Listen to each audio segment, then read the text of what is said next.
When I was a kid, probably like second grade or younger, I was obsessed with this alarm clock that my dad had.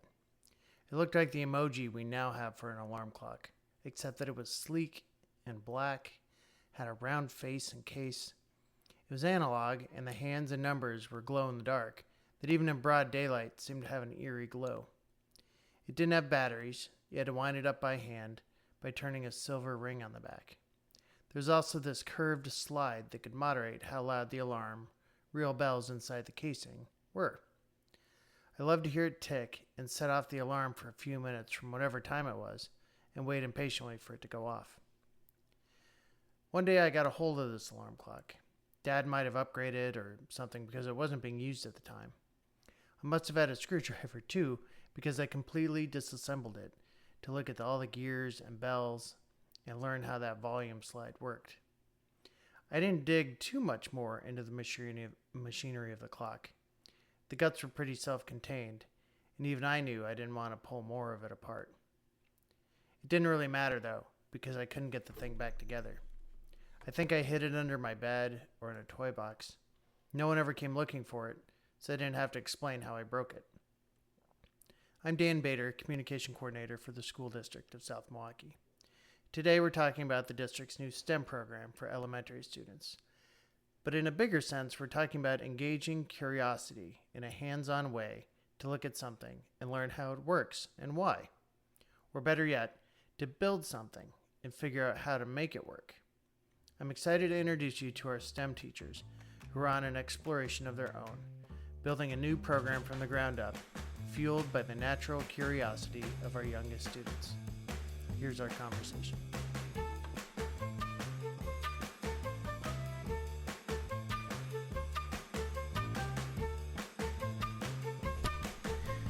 Joining us today on the podcast are our three newest STEM teachers. We never had a STEM program in the elementary school, so they're by default new.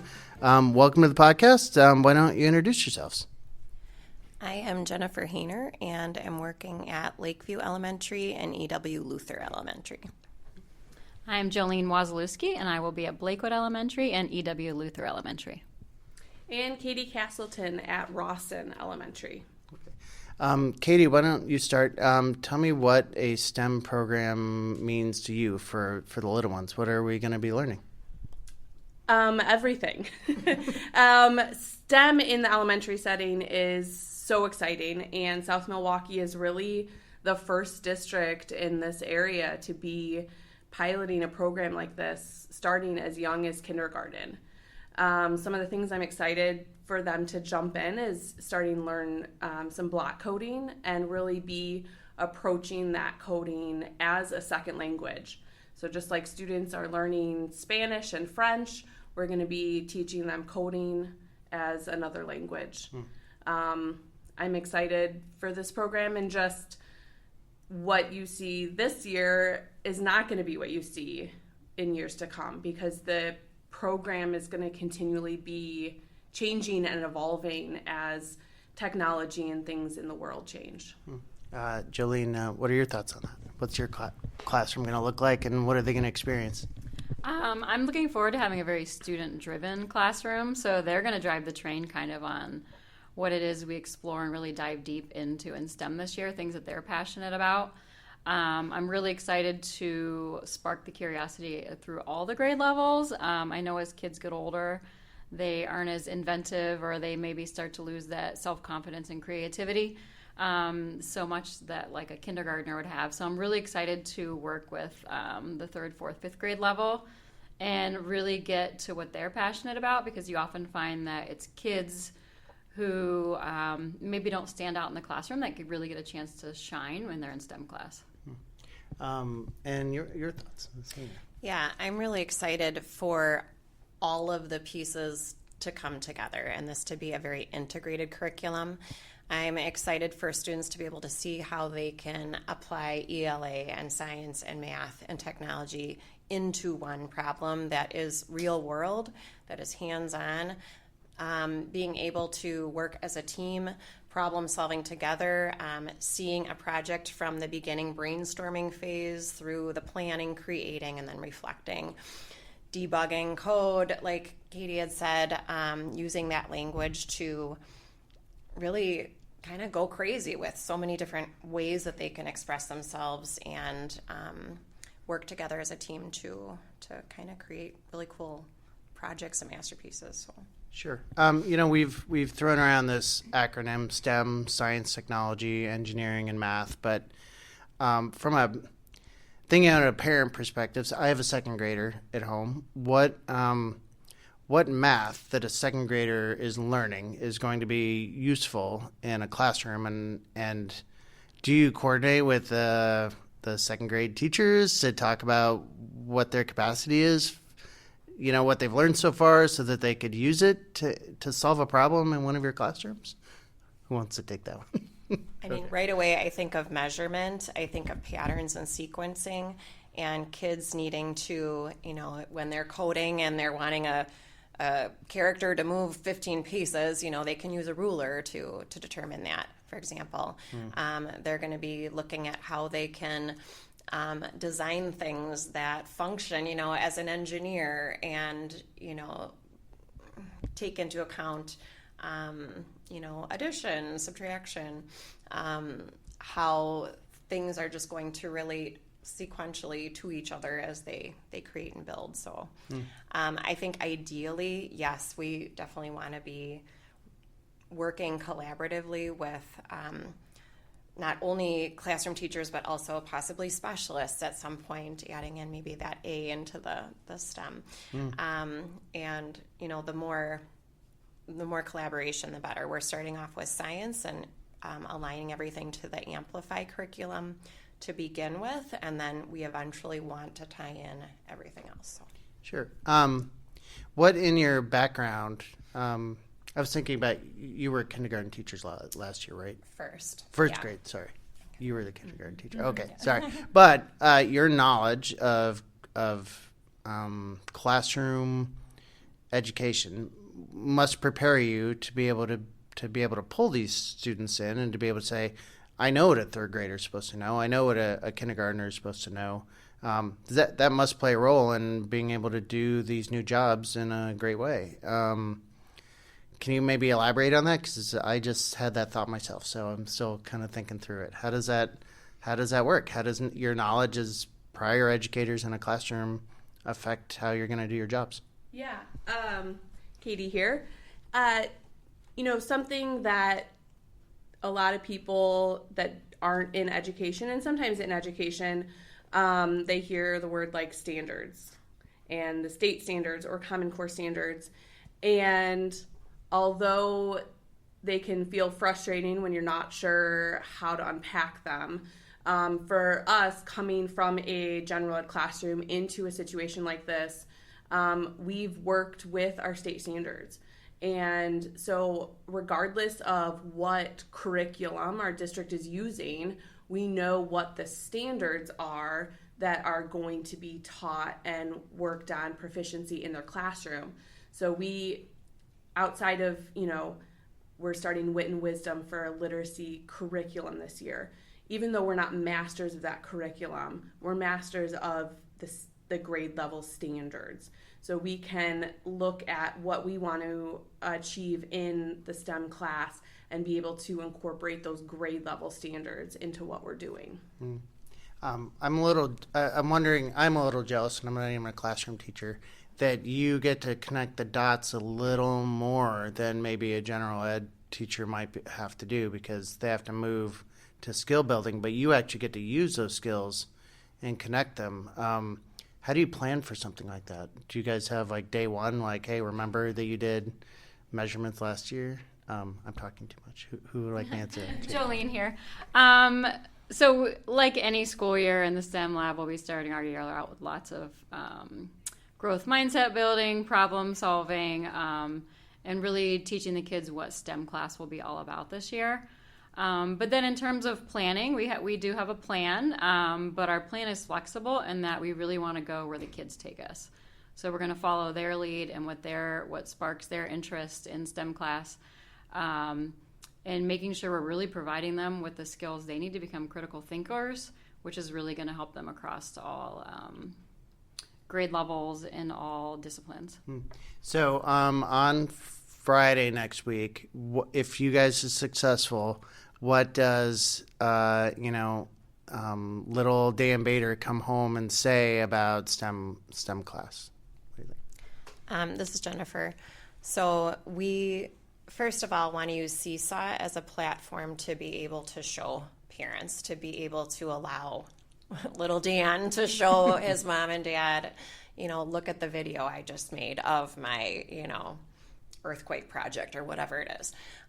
So we want to definitely use as much technology as we can to allow students to show those things.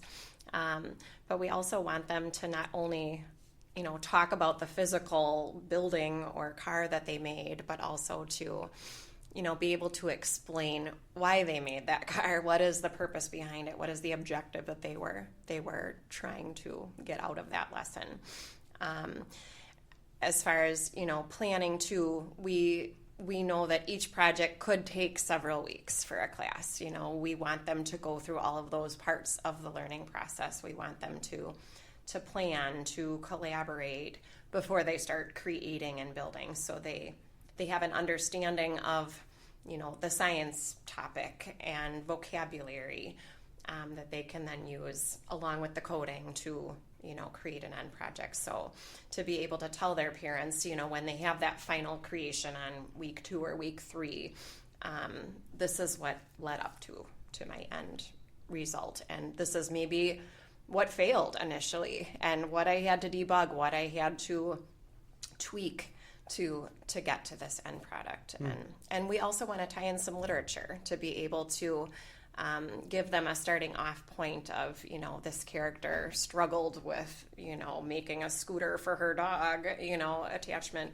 And I was kind of like her. I made multiple tries and failed and had to figure out, which part of this didn't work that I, and my partner had to work together as a team to solve. So there's so much that goes into these great hands-on real-world projects that I think, they'll have a lot to talk about. I'll even add on to that. I am really excited for students to understand and work through a productive struggle. With technology, there's so much instant gratification for adults and students. And to be really kind of going back and teaching our students, like, struggle and fail is okay as long as where you go from there. And so teaching them that productive struggle, but then also with their peers, getting back into those communication skills and how do you work with somebody and how do you fail with someone, problem solve, and come back at it, because that too, especially still coming out of COVID, and students not being in the classroom or not being, working in groups and stuff, so much just being independent work on Chromebooks, getting them back into groups, problem solving, and doing that in a team setting. Did you have a thought on that? Yep, this is Jolene here. I want to add on too that I really want students to come home just like very excited about the possibilities of the things they're going to do in STEM class. And then I think that we'll start to see even more success when we do activities or projects in STEM class and it sparks their curiosity outside of the classroom, so they're going to take it home with them. And I want to, whether we're learning about something with space, I want to learn more about this. Where can we go to the library? Where can we learn more about this topic? And so I think that the goal not only is to have them do these projects like within the STEM class, but kind of to support them in lifelong learning of things that they're passionate about, and then start to even look at a young age like for career paths, things that open new doors for them. Yeah, I was going to ask about that because during the referendum we talked about career exploration, exposing children to job possibilities throughout their educational career, so that when they get to the point where they have to start choosing a little bit of a specialty, they might have something in mind. How do you introduce that to the wide range of ages that you guys are going to be encountering? Well, so this is Jennifer. We had a guest speaker yesterday talk about how, kids with learning disabilities, children who struggle with, literacy or math, can shine in STEM because it's not just one skill that they're using. And, I immediately think of specific kids I've taught over the years who might not feel very successful in school because of some of those disabilities or challenges that they face. But we're hoping that when they come to us, they, maybe kind of have that tinkering, mechanic mind that, they might not be able to read well, but they can build like amazing houses out of blocks. Or, we're hoping that they'll be able to see future careers and in a different way, and see that there are a lot of opportunities beyond just reading class, writing class, what they're used to. Sure. I think it'll really open kids' eyes, especially the ones that might not feel as successful as some of their peers on a daily basis, now come into this new opportunity to shine and to explore, other options. Yeah, So. kind of hitting on that. I know a Blakewood family who's one of the students might be kind of what you're thinking about, that this summer he fashioned his own crossbow out of popsicle sticks on a Saturday using rubber bands and with no help or instruction from parents. It's just something that he wanted to do mechanically. But I know he struggles, to sit still and to do other things. We might be thinking of the same person. Oh, right. Because it might have been my student. We'll share offline. But anyway, yes. But yeah, I mean that. I interviewed so many of our career and technology students who just said, "I knew I wanted to do something with my hands. Yeah, I took calculus this year, and I'm a 4.0 student, but I want to go do this because I know that that's just where my passion is. I want to build things and work on things." Yeah. Yeah. Katie here to kind of elaborate on that.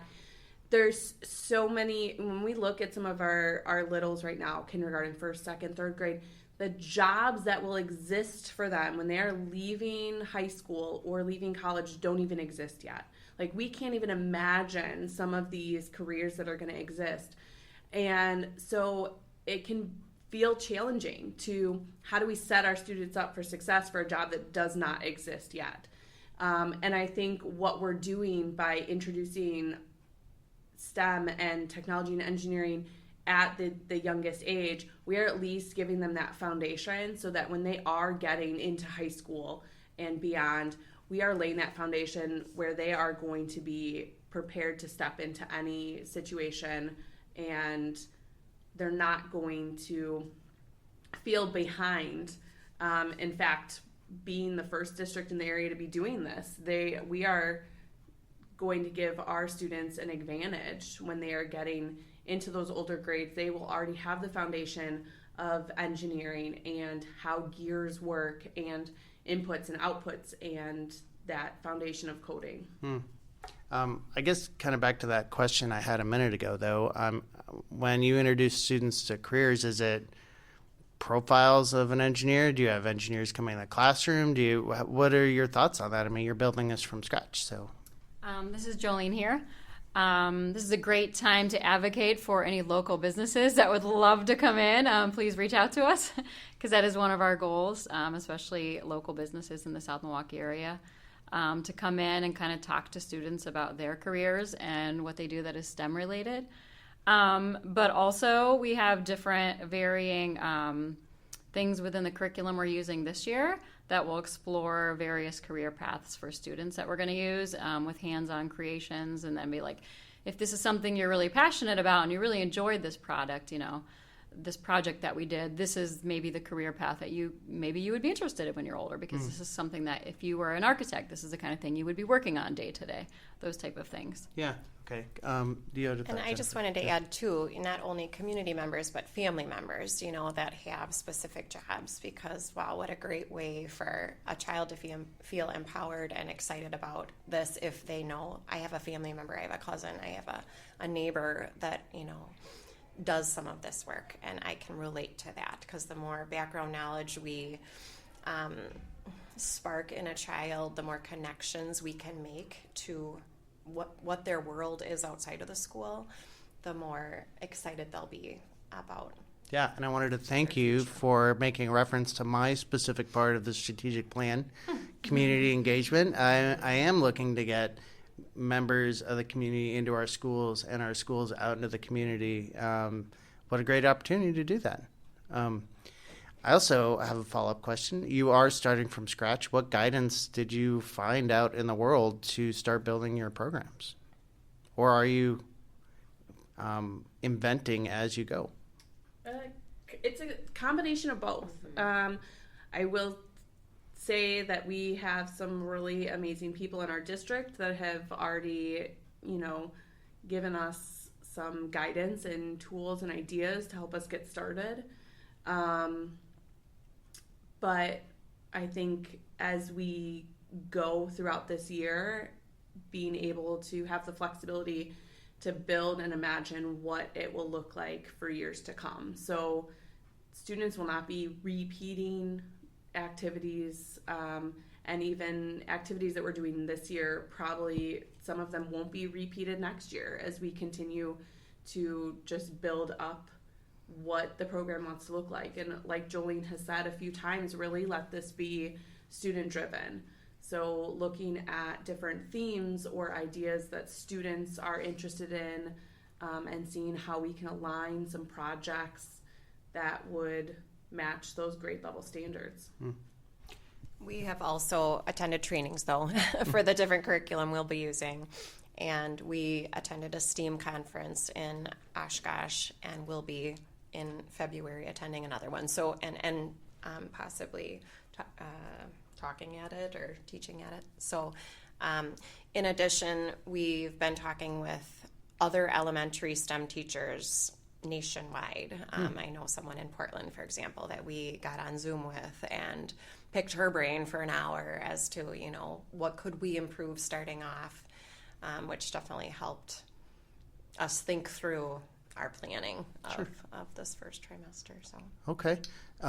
This is Jolene here. I think one of the things we're most grateful for with the referendum funds is that we are able to be really intentional and thoughtful about what we're doing with the students, and we're not required to use all the money by a specific date, like a startup date at the beginning of the year. So we're not pressured to go out and order specific 3D printers or materials that maybe we're not going to use. And so we're kind of using those funds to purchase things as we go along that we know are going to be the best tools for our students to use. Okay. For your colleagues who might be listening, we've moved to this this professional learning community model. How do you fit into that? In my mind, I see you as ties that bind between the same way that your discipline does, but how is that functionally going to work? What do you do when you're sitting in those meetings with classroom teachers? this is Jennifer. So first of all, we have to find common meeting times, and I think for now that'll probably be our half days on Wednesdays when we're able to meet with as many teachers as possible or as many grade level teams. And yeah, ideally, we want to be as collaborative as possible with teachers and making sure that we are only supporting what they're already doing in the classroom, which is why we, are participating in the Act 20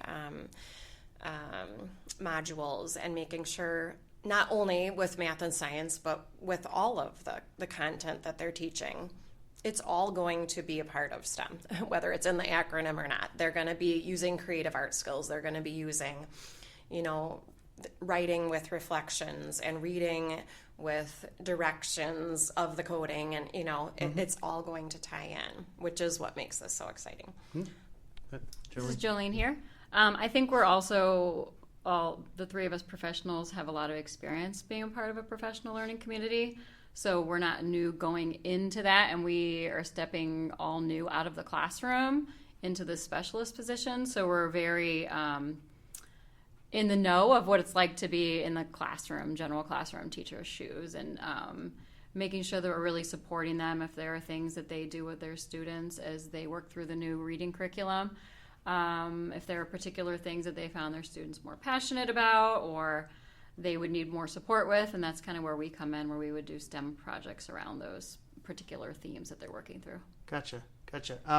Yeah, I guess parents need to know, maybe we should have said this at the beginning, that in hallway speak, I guess you guys are a special, right? So when your student comes home, they'll talk about, oh, we had specials. This week we had library, or we had physical education. You guys, STEM is a special. And going back to that referendum, we were talking about supporting our teachers, our classroom teachers. We identified that teachers at the elementary level needed more time during the day to grade, to get ready for a lesson, get whatever. So this is it. We're giving them prep time while you get to have their students for a period of time so that they get a break to go to the bathroom and to do the work they need to do when students aren't around. So how does that change the dynamic of your classrooms, that you're a special now, right? You are something that's a break for them from the rest of their day. That's different, right?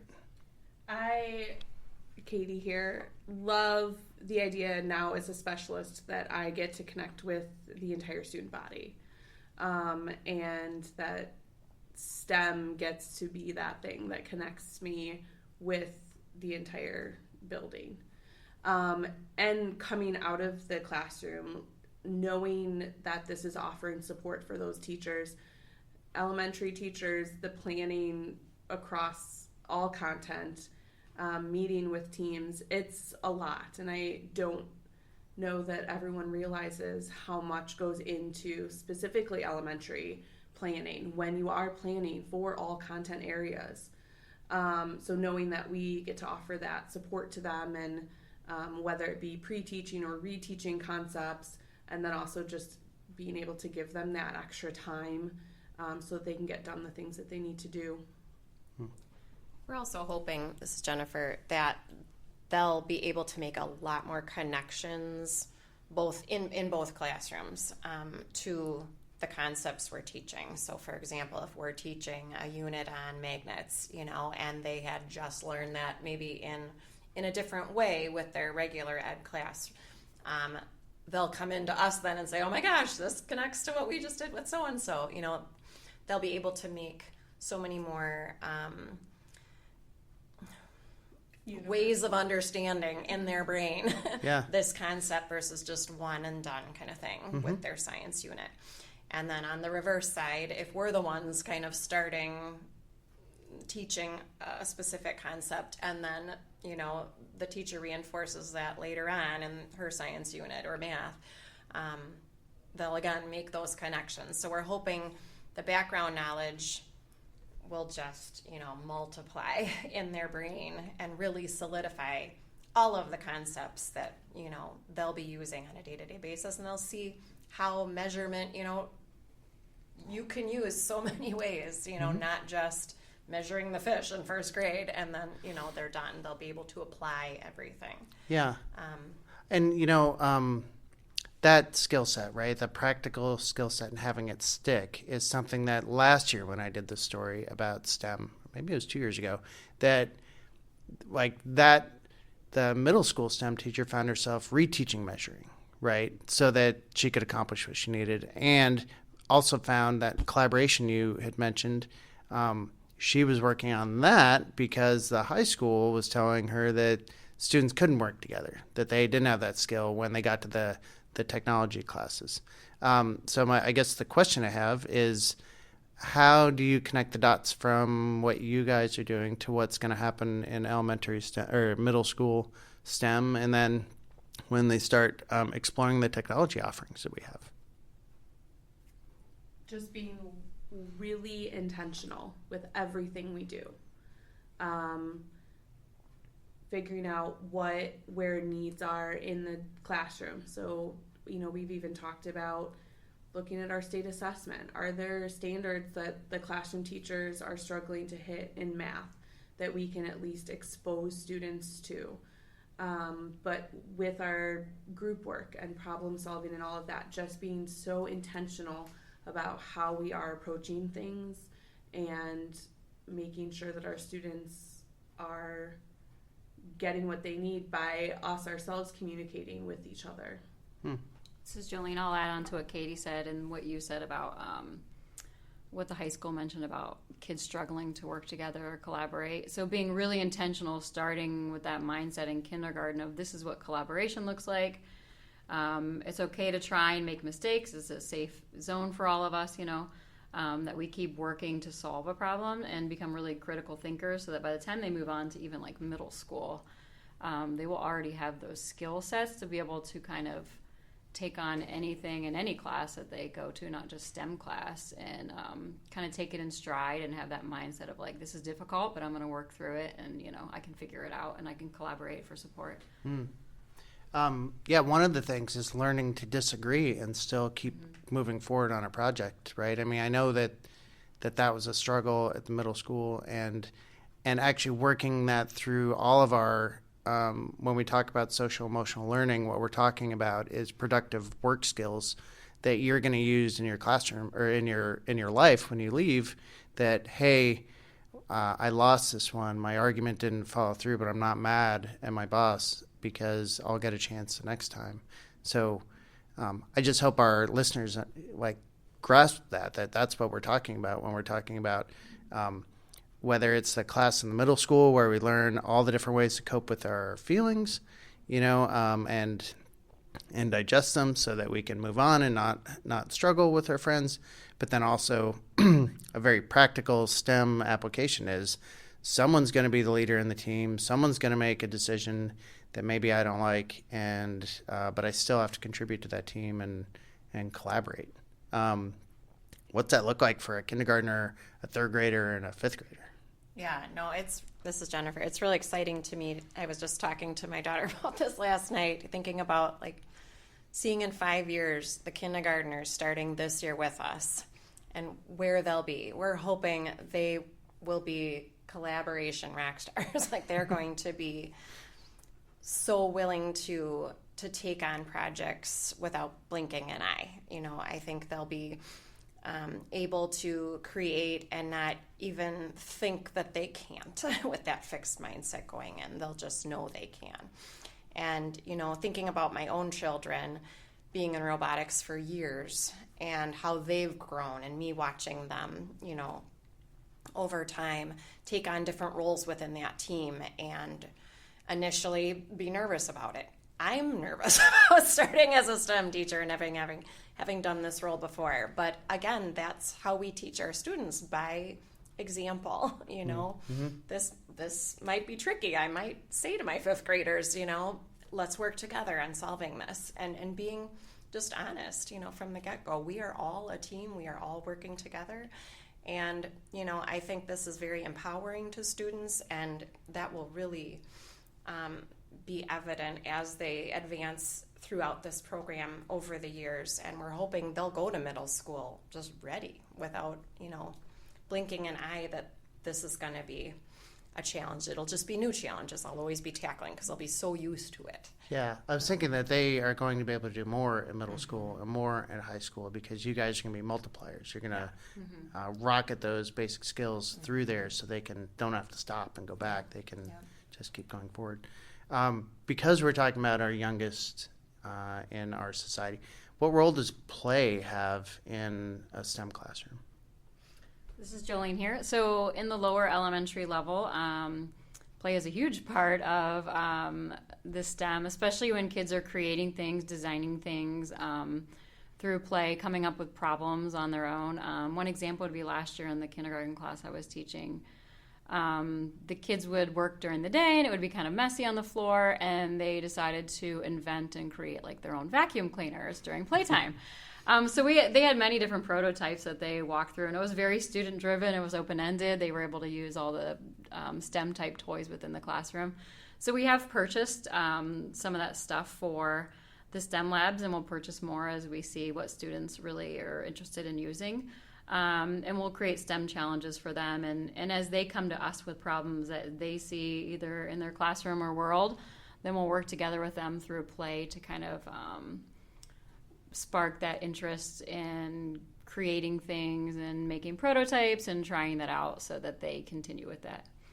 Katie, what is play? Like, if we had to define play in a school, or actually in life, what does play mean?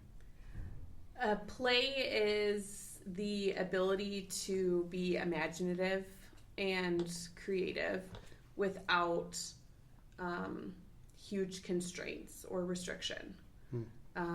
I also think kind of with my own little kids at home, and for them, like, kind of forcing them to, like, be bored a little, like turning the screens off, and through their kind of, I'm bored, seeing what comes out of that, and supplying them with different materials, but really kind of laying off of the constraints that they have and seeing what comes out of it. Yeah, I mean, I have a 2-year-old, and I watch her explore the world that way, right? And treat her baby 1 second as a real baby and trying to feed it, and the next it's on the floor and she's moved on to something else. That exploration is fun to watch, and I'm a little jealous you guys get to see that en masse, and then actually try to apply it towards a goal. That's going to be awesome to see. So we're going to be the ones giving them the box the baby came in, though, not the baby. They're going to have to get creative with random objects. I think of my daughter, too, who's now 18, but she is that kid that can make something from nothing, and that's all she's done her whole life. She never asked me, Mom, buy me all the stuff at Michael's. She would say, can I have that shirt you're going to give to Goodwill? I'm going to tear that apart and make it into a scarf. Or, that's kind of, I think, what STEM Lab is, but with a purpose, with an objective. And I think, again, it's very empowering for kids to be able to look outside of the box, see things that they can do with everyday objects to solve problems, to make the world a better place, to improve life. So, in some way.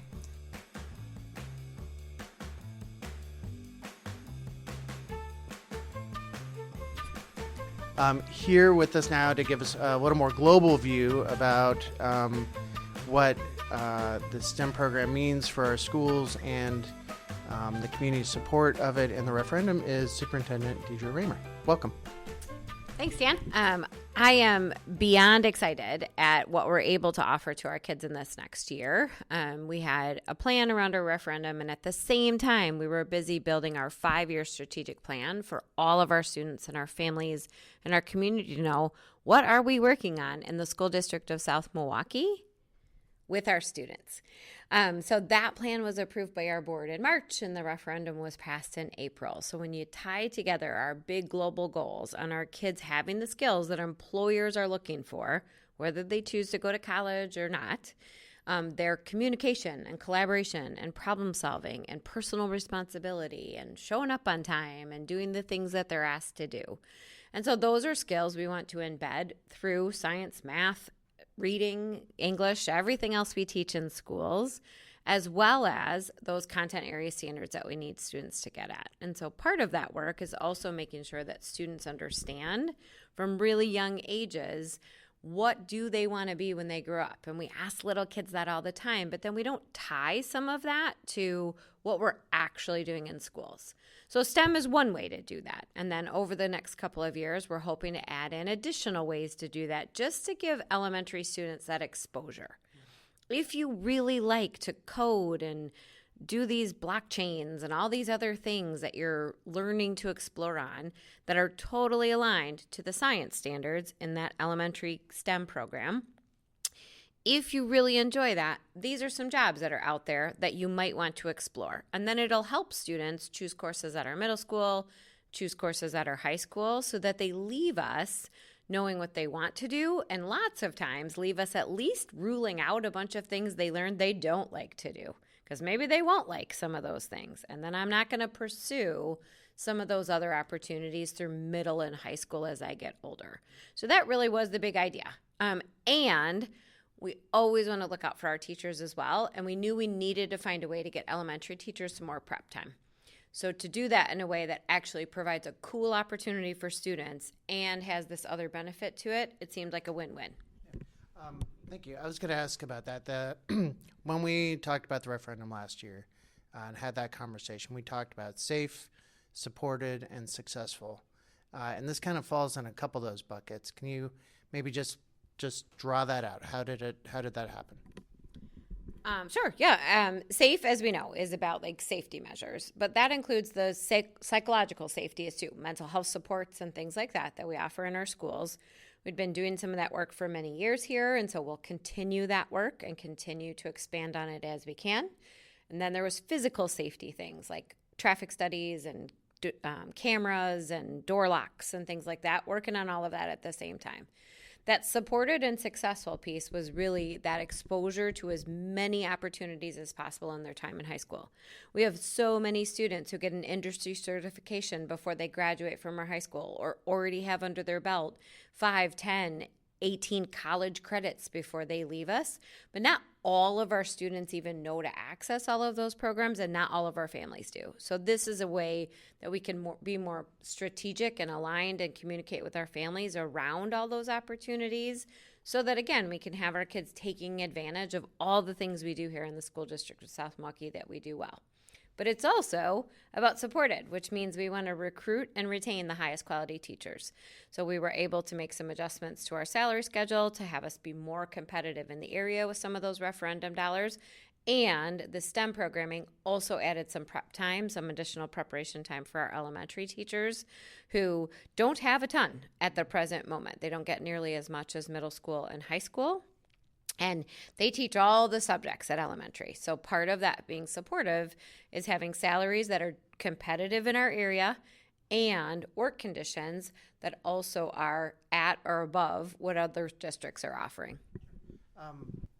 In that vein, people might wonder why not put it in the classroom. I think you just answered that. Yeah. But from a big education standpoint, making STEM a special, what does that help our kids to be successful? What does that add, and not just integrating this in the classroom or having a push in where they're not where the teacher is sitting in the back of the room, having these rooms and having these specialists, what does that get us?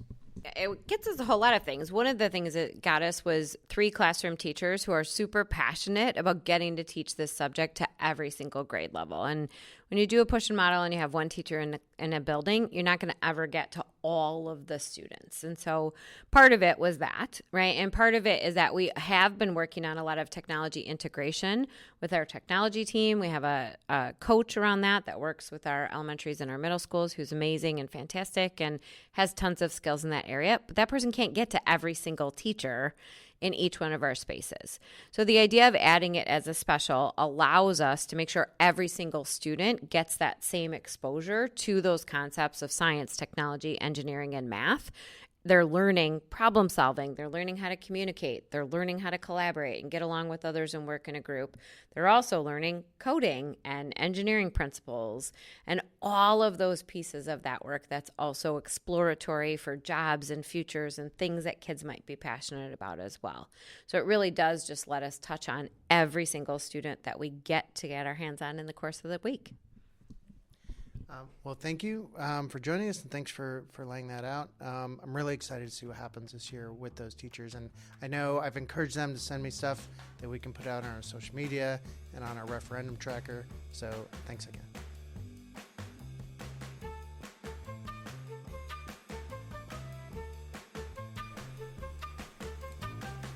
That's our episode for this week. A heartfelt thank you to Katie Castleton, Jennifer Hayner, and Jolene Wazalewski for taking the time on a very busy back to school week to sit down and talk to me, and to District Superintendent Deidre Raymer. This has been the SMY Podcast. We will see you next time.